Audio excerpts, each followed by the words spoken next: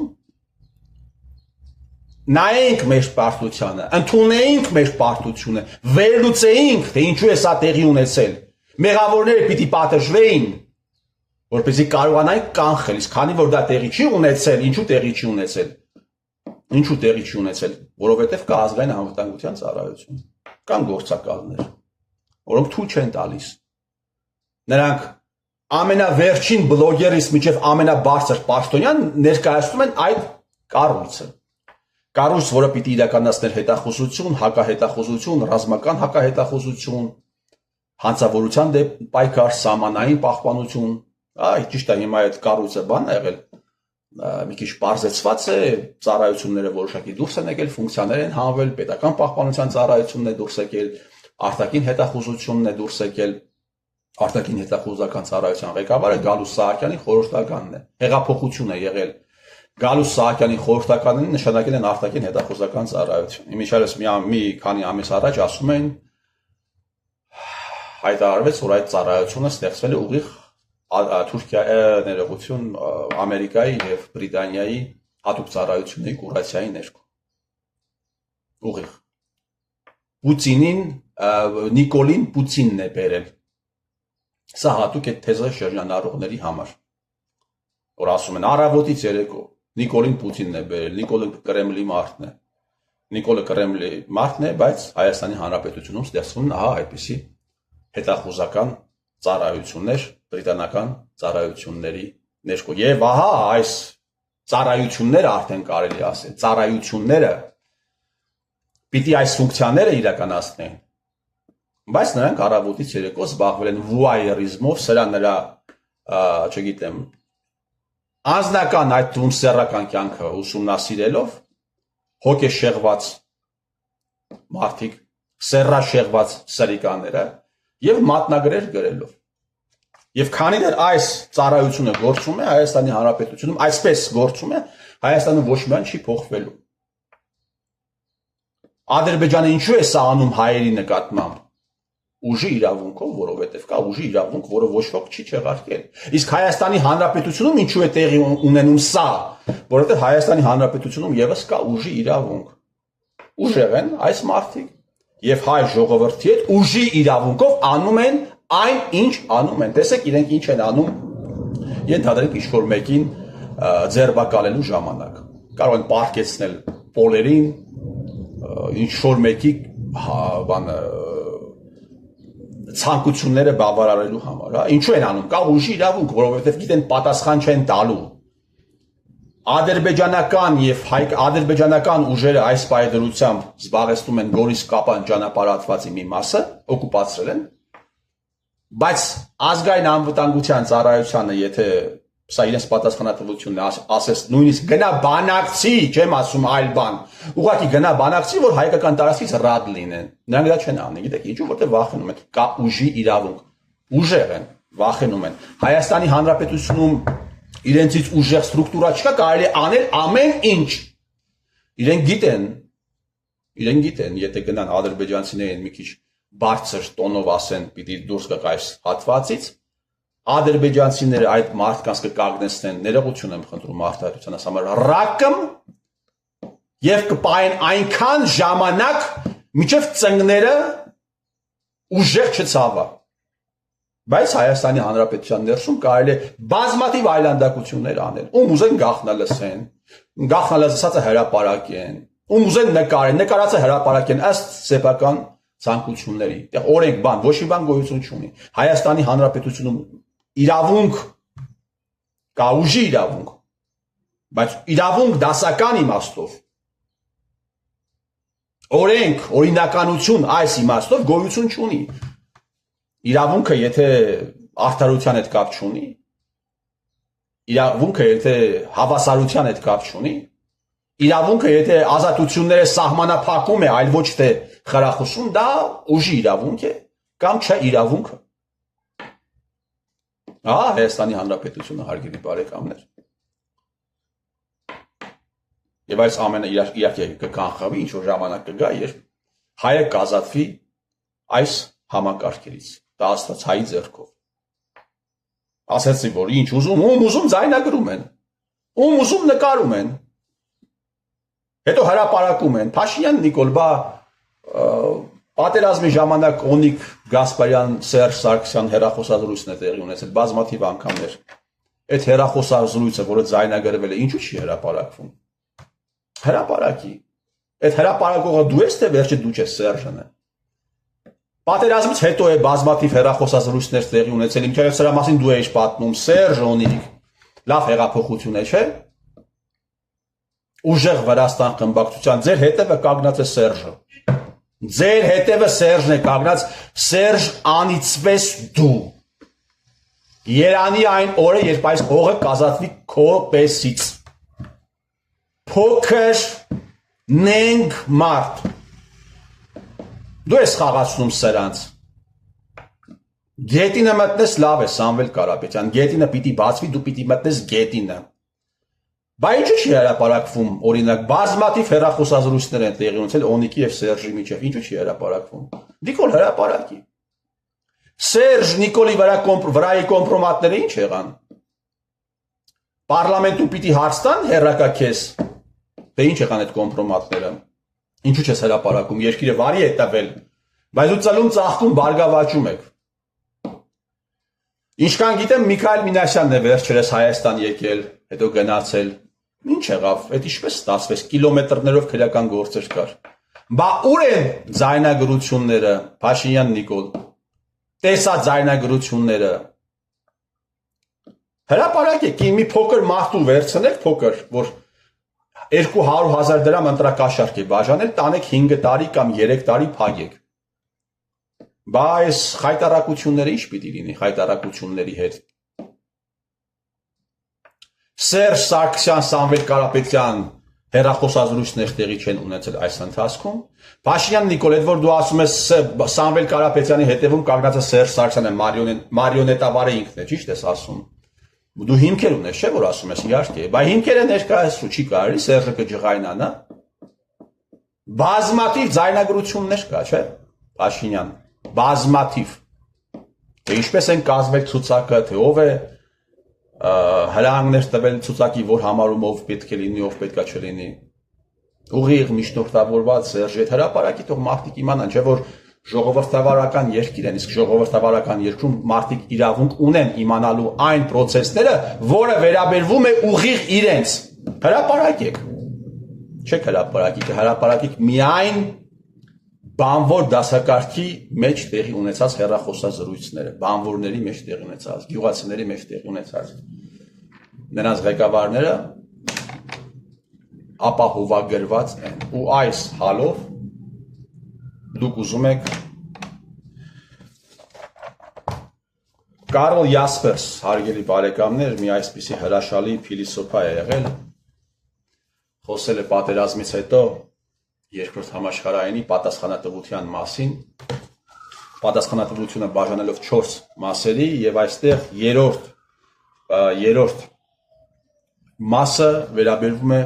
մորալ պատասխանատվությանը, բարոյական պատասխանատվությանը։ Ուշադիր լսեք ազգային անվտանգության ծառայության սպաներ, ազգային անվտանգության ծառայության գործակալներ կամ ինչպես ժողովուրդն է ասում ազգային անվտանգության ծառայության բոզեր։ Ուշադիր лысեք, այս երրորդ հատվածը վերաբերվում է ձեզ։ За действия, которые я всегда совершаю как данное отдельное лицо, я несу моральную ответственность, причем за все действия, в том числе и за политические и военные, совершенные мной.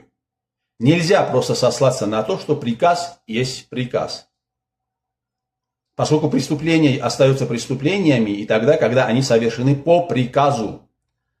Каждое действие подлежит и моральной оценке. Инстанцией является собственная совесть, а также общение с другом, близким, любящим человеком, которому не безразлична моя душа.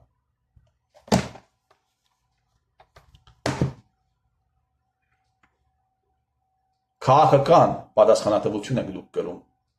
քրեական պատասխանատվություն եք կրում,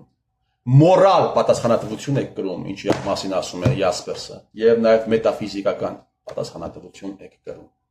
Եվ կգա այն օրը, երբ դուք կզգաք ուղակի ձեր մաշկի վրա, թե դուք ինչ եք արել,